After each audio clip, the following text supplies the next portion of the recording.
তো ফেসবুক মামা, আমার আর কিচ্ছু করার নেই, একটু তুমি আমাকে একটু ওই জায়গায় তুলে দাও মামা, আর পাচ্ছি না মামা। আজ ফেসবুকের কাছে একটা আবেদন। বাহ বাহ ফেসবুক, আমার গায়ে যদি 300 জ্বর থাকে তবুও প্রত্যেক দিন আমার ভিডিও পোস্ট করতে হয়, কারণ প্রত্যেক দিন যদি ভিডিও পোস্ট না করি তাহলে আমার এঙ্গেজমেন্ট ডাউন হয়ে যাবে, নেট ফলো ডাউন হয়ে যাবে, ভিউজ কমে যাবে।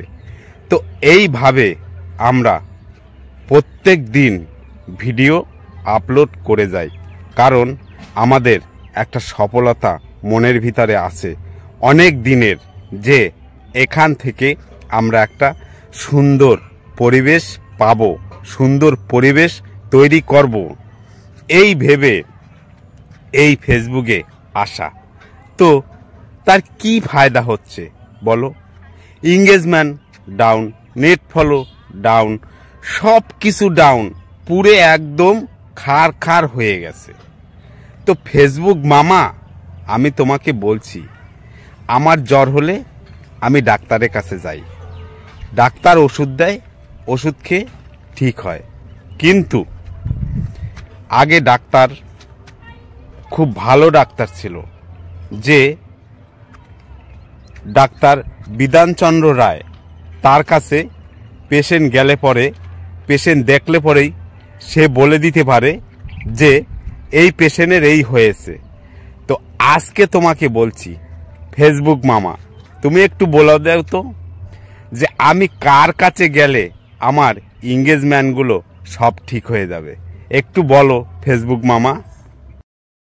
তো ফেসবুক মামা, তোমাকে বলছি, সত্যি কোনোদিন সফল হব না, এত পরিশ্রমের পরও বিফল হব জানি না। আর যদি সাফল্য হই, এই ভিডিওতে যেন সাফল্য হই। অনেক কষ্ট করে আজ তোমাদের কাছে একটু যাবার চাচ্ছি, তো তোমরা একটু হেল্প করো।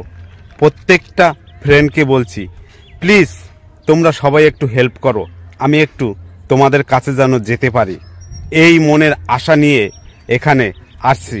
তো সবার জন্য আমার আন্তরিক ভালোবাসা, এক বুক ভালোবাসা। সবাই ভালো থাকবে, সুস্থ থাকবে। আমি প্রত্যেকটা সময়, প্রত্যেকটা মুহূর্তে তোমাদের সবার জন্য মঙ্গল কামনা করি। তোমরা যেন ভালো থাকো, সুস্থ থাকো। Tata, bye bye.